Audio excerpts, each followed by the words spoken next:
بسم اللہ الرحمن الرحیم. السلام علیکم. میرا نام ڈاکٹر اویس غنی اور آج میں آپ کو roots of pharmacology and toxicology میں روٹس آف ایڈمنسٹریشن کے بارے میں اس کی وضاحت کروں گا کہ روٹس آف ایڈمنسٹریشن کیا ہے اور کون کون سے ایسے عوامل ہیں، کون کون سے ایسے فیکٹرز ہیں جو ان روٹس کو متاثر کرتے ہیں. تو غشا کے ذریعے، غشا میوکس میمبرین کو کہتے ہیں، تو کون کون سے ایسے ادویات ہیں جو میوکس روٹ کے ذریعے غشا کا استعمال کیا جاتا ہے. تو انہیلیشن تھا اس میں، ہمارے کچھ پچھلے ٹاپک میں کچھ روٹس رہ گئے تھے، تو آج ہے اس میں ہمارے پاس انہیلیشن جسے لخلخہ کہتے ہیں. تو انہیلیشنز کے لیے ہم پھر کسی گیس فارم کا استعمال کرتے ہیں، کسی وولاتائل سبسٹانس کا استعمال کرتے ہیں، یا پھر ہم سولوشنز جو کہ ڈراپلیٹس کے فارم میں ہوتے ہیں ہم ان کا استعمال کرتے ہیں. آپ نے مارکیٹ میں دیکھا ہوگا کہ ہم وینٹولین پف کا استعمال کرتے ہیں. پف کو پیچھے سے پریس کیا جاتا ہے تو اس کا جو لیکوڈ ہے وہ ہمارے پاس چھوٹے چھوٹے قطروں کی شکل میں آ جاتا ہے، جس کو ہم ڈراپلیٹس کہتے ہیں. ایک ڈراپ جو قطرہ ہوتا ہے اس کو آگے فردر اس کو ڈیوائڈ کر دیا جائے، اسے توڑ دیا جائے تو وہ ڈراپلیٹس کی شکل میں آ جاتا ہے. تو ہمارے پاس گیس اور ستریل تبخر ادویات ہوتی ہیں، یعنی کہ وولاتائل ڈرگز ہیں، ادویات جو کہ سانس کی بیماری کے لیے استعمال کی جاتی ہیں اور بذریعہ سانس کے ذریعے ہی دی جاتی ہیں. اور ادویات تنفسی نالیوں کے جو غشاء ہیں، جو ریسپیریٹری سسٹم کے میوکس میمبرین ہے کی بنیاد پر خلیوں میں وہ جذب ہو جاتی ہیں اور وہاں سے جذب ہو کر خون میں شامل ہو جاتی ہیں. وہ ادویات جیسے ہی ٹریکیا، برونکائی اور برونکول کو کراس کرتی ہے تو ایئر سیکس میں جو کہ بلڈ آتا ہے، جب لیفٹ وینٹریکل جو کہ حصہ ہے ہارٹ کا وہ پمپ کرتا ہے تو خون کو بھیجتا ہے لنگس کے اندر، پھیپھڑوں کے اندر. تو وہ ادویہ پھر وہ اس ڈرگ کے ساتھ ہمارے پھیپھڑوں میں اس ڈرگس کو پکڑ لیتی ہے اور بلڈ کے اندر شامل ہو جاتی ہے. اس میں ہم کچھ گیس اور کچھ وولاتائل مسکنز ہوتے ہیں، اینستھیٹکس ہوتے ہیں، جیسے کہ سلفیورین یا نائٹرس آکسائڈ کا اس کے لیے ہم استعمال کرتے ہیں. اور مسکن ادویہ میں ہمارے پاس اس میں ایتھر بھی آ جاتے ہیں اور کلوروفارم وغیرہ کے مرکب بھی اس میں شامل ہو جاتے ہیں. تو اس روٹ کو ہم انہیلیشن کہتے ہیں، جو بذریعہ سانس کے ذریعے دی جاتے ہیں. اور کون کون سے جو اس میں جو دیگر رطوبتی غشاء کو بھی ہم اس میں جو ہے نا وہ استعمال کرتے ہیں، متفرق طریقے ہیں اس میں. اور بعض ادویات خون میں رطوبتی غشاء کے ذریعے پھیلتی ہیں، مثلا کہ سفیدی چشم کنجکٹیوا جو ہوتا ہے، جو آنکھ کی جھلی میں ہوتا ہے، تو بعض اوقات کنجکٹیوائٹس بھی ہو جاتی ہے، اس کی انفلیمیشن بھی ہو جاتی ہے. تو ہم اس کے ذریعے جو سفید چشم ہے جو کہ کورنیا کی جھلی ہے اس کے ساتھ میں کنجکٹیوا موجود ہوتا ہے. اس کے علاوہ ناک اور کان اور سانس کا حصہ عموماً ادویہ ان مقام پر ان کے مقامی اثرات کے لیے اس چیز کو استعمال کیا جاتا ہے، اس لیئر کو استعمال کیا جاتا ہے. اور بعض اوقات ہوتا ہے کہ اس کا جو مقامی اثر ہے وہ جذب ہو جاتا ہے، جو کہ انجذاب ہو کر خون کے اندر جا کر بھی اپنا اثر دکھاتا ہے. اور بعض جو مقامی مسکن ہوتے ہیں جنہیں ہم لوکل اینستھیٹک کہتے ہیں، ان غشاء کے ذریعے اتنی تیزی سے جذب ہو جاتے ہیں کہ جو ہماری وہ جسم کے اندر جا کے سسٹیمک ٹاکسیسٹی کاز کرتے ہیں.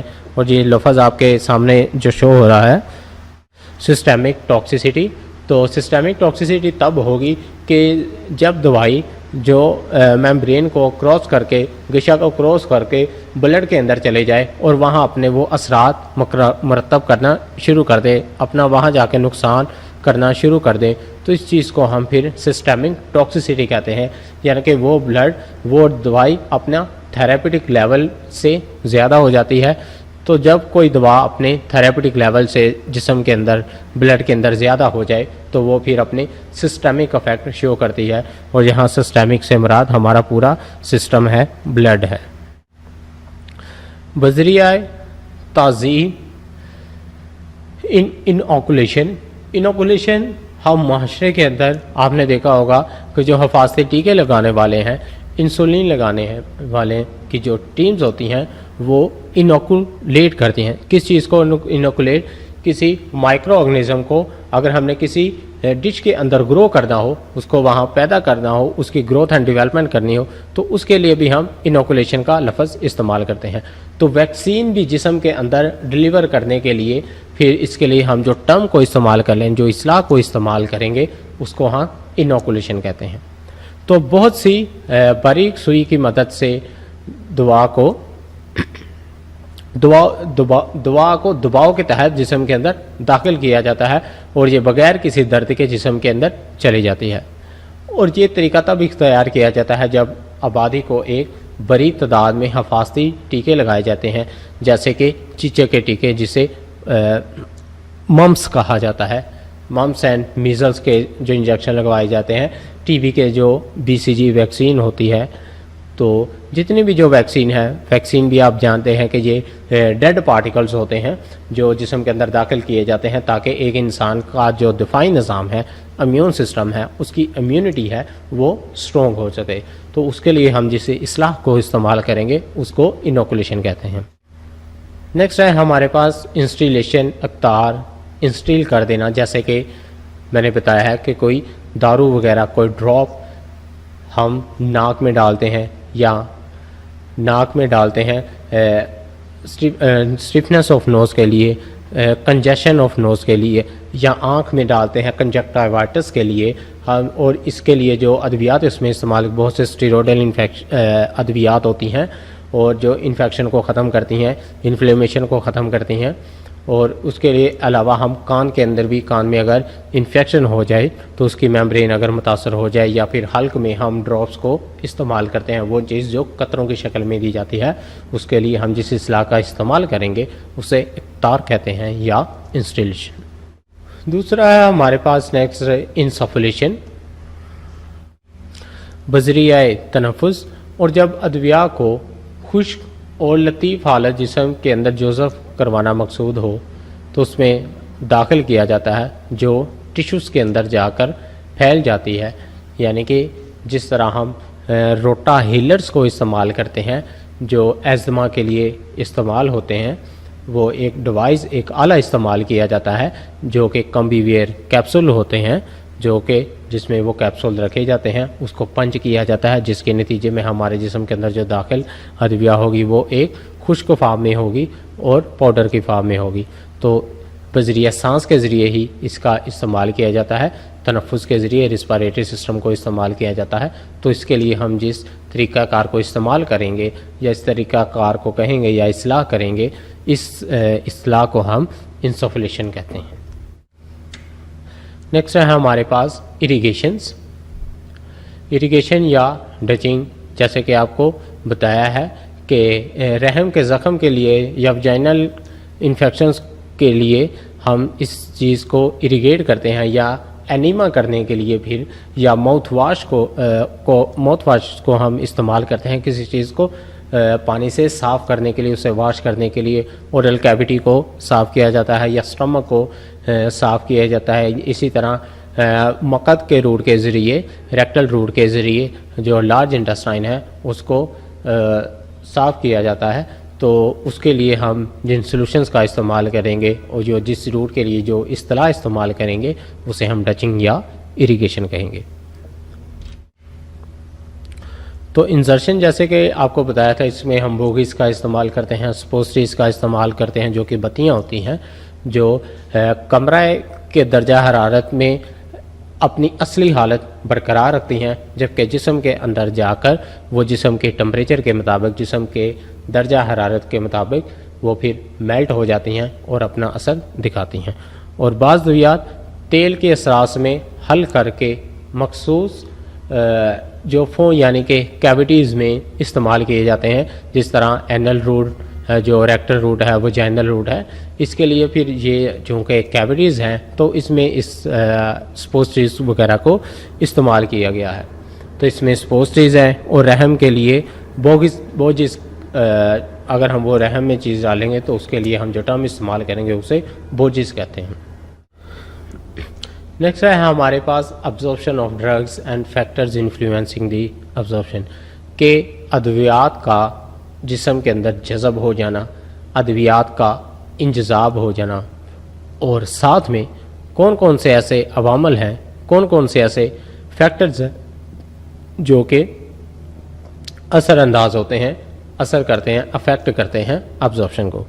تو یہ وہ طریقہ عمل ہے جس کے ذریعے ادویہ جسم کے مائعات کو تقسیم کرنے کے لیے مہیا کی جاتی ہے۔ It mean the passage of drug from the site of administration into the bloodstream. جس روٹ کے ذریعے ہم ادویات کا استعمال کر رہے ہیں، اگر وہ روٹ کے ذریعے میڈیسن بعد میں داخل ہو جاتی ہے انسانی جسم کے اندر، جسم میں خون کے اندر وہ شامل ہو جائے گی، تو اس چیز کے لیے ہم اس ٹرم کو کہلائیں گے ابزارپشن، یعنی کہ انجذاب۔ تو انجذاب کا انحصار مندرجہ ذیل عوامل پر ہے۔ تو سب سے پہلے اس میں آ جاتا ہے ہمارے پاس بایو اویلیبلٹی کیا ہو جاتی ہے۔ بایو اویلیبلٹی ہم کہتے ہیں وہ مقدار جو روٹ آف ایڈمنسٹریشن، جس روٹ کو ہم نے استعمال کیا وہاں سے داخل ہو کر ہمارے خون میں شامل ہو جاتی ہے، اس چیز کو ہم بایو اویلیبلٹی کہتے ہیں۔ ہم بہت سی ادویات اورل روٹ کے ذریعے لیتے ہیں، بذریعے منہ لیتے ہیں، تو وہ دوائی سٹمک کے اندر جاتی ہے، کچھ دوائی سٹمک میں ہی ابزورب ہو جاتی ہے، یا کچھ ادویات ہیں جو موسٹلی جو ادویات ہیں، زیادہ تر ادویات وہ انٹسٹائن میں جا کر حل ہو جاتی ہیں۔ اور کچھ ادویات ہیں جیسے کہ بتایا کہ اگر ہم آنکھ میں ڈال رہے ہیں یا کان میں یا نوز میں، تو میوکس میمبرین کے ذریعے بھی جو ادویات ہیں، یا پھر ہم سانس کا استعمال کرتے ہیں، بریتھنگ کا استعمال کرتے ہیں، انہیلیشن استعمال کرتے ہیں، تو اس کے ذریعے بھی جو ادویات ہیں وہ ہمارے خون میں شامل ہو جاتی ہیں۔ تو یہ اس چیز کو ہم کہیں گے بایو اویلیبلٹی، کہ جو چیز اویلیبل ہے ان دی بلڈ۔ پھر ہے ہمارے پاس ڈرگ پرمیشن۔ صرف جسم کے عوامل ہی نہیں، ہمارے پاس ادویات ہیں، اس کی بھی خصوصیات کچھ ایسی ہونی چاہیے کہ وہ آسانی سے جسم کے اندر داخل ہو جائے، ایک جگہ سے دوسری جگہ پر پہنچ جائے۔ تو ڈرگ پرمیشن کے لیے سب سے پہلے تو ابزارپشن کے وہ جسم کے اندر داخل ہو گئی، اب وہ جسم کے اندر داخل ہو گئی یا بلڈ کے اندر آ گئی ہے، اب بلڈ سے دوبارہ پھر وہ چیز کسی ٹیشو کے اندر جاتی ہے، تو اس چیز کو ہم ڈسٹریبیوشن کا نام دیں گے، اور آفٹر ڈسٹریبیوشن وہ چیز باڈی سے باہر نکل آئے گی، اپنا اثر دکھا کے باڈی سے باہر نکل آئے گی۔ اثر اس کا تھراپیوٹک بھی ہو سکتا ہے اور ٹاکسک افیکٹ بھی ہو سکتا ہے، تو یہ اثر دکھا کے جسم کے ذریعے پھر باہر آ جائیں گی۔ پھر آ جاتا ہے ہمارے پاس بایو ٹرانسفارمیشن۔ بایو ٹرانسفارمیشن یہ جو عمل ہے جسے ہم میٹابولزم کا نام دیتے ہیں، تو وہ عمل ہے جس سے جسم اندر اپنے انزائمز کو استعمال کرتا ہے۔ انزائم کے اثر پہ جو ادویات ہوتی ہے، جو کیمیکل نیچر ہوتے ہیں، اس میں مختلف تبدیلیاں رونما ہوتی ہیں۔ تو جسم کے کون سے ایسے حصے ہیں جس میں جو تبدیل کر دیتے ہیں کیمیکل کی ساخت کو، اس کو چینج کر دیتے ہیں انزائمز، یعنی کہ خامرے کی مدد سے اس ادویات کو چینج کر دیتے ہیں، جس کے ذریعے وہ ادویہ باڈی سے پھر باہر نکل جاتی ہے۔ تو اس میں جو روٹس ہم استعمال کرتے ہیں، سب سے پہلا ہے جگر، نظام انہضام، نظام ہاضمہ یعنی کہ سٹمک اس میں آ جاتا ہے، پھر پھیپھڑے شامل ہو جاتے ہیں اس میں، لنگس اور گردے آ جاتے ہیں، پھر کڈنی اور ایرل گلینڈ، غدود کچھ شامل ہو جاتے ہیں، اور بعض ہمارے پاس سکن بھی اس میں شامل ہو جاتی ہے۔ تو دوا کے جسم سے خارج ہونے کے کون کون سے ایسے طریقے ہیں جس کے ذریعے جو دوائی ہے وہ جسم سے باہر چلے جاتی ہے۔ یہاں تھوڑی دیر نماز کا اذان سن لیں۔ تو دوا کے جسم سے خارج ہونے کے مختلف ذریعے کون سے ہیں؟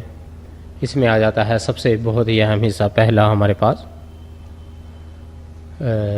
کڈنی آ جاتا ہے، گردے جسے کہتے ہیں، کڈنی جس کا کام ہے بلڈ کو فلٹر کرنا، بلڈ کی فلٹریشن کرنا، بہت اہم ذریعہ ہے دوا کو جسم سے باہر نکالنے کا۔ پھر دوسرا حصہ آ جاتا ہے ہمارے پاس جگر آ جاتا ہے، نظام ہضمہ آ جاتا ہے، پھیپھڑے آ جاتے ہیں، ٹیئرز آ جاتے ہیں، آنسو، پسینہ آ جاتا ہے، بائی سویٹنگ بھی مائنر اماؤنٹ آف ڈرگز آنسو اور پسینے کے ذریعے خارج ہوتی ہے، یا پھر لاب کے ذریعے، لاب یعنی تھوک کے ذریعے، اور پھر لیکٹیشن یعنی کہ دودھ کے ذریعے بھی ادویات جو ہیں وہ جسم سے خارج ہو جاتی ہیں۔ تو یہ تھے آج کے ہمارے ٹاپک جو کہ روٹس آف ایڈمنسٹریشن تھے. تو آئندہ لیکچر میں انشاءاللہ تعالی پھر ملاقات ہوگی. اللہ حافظ.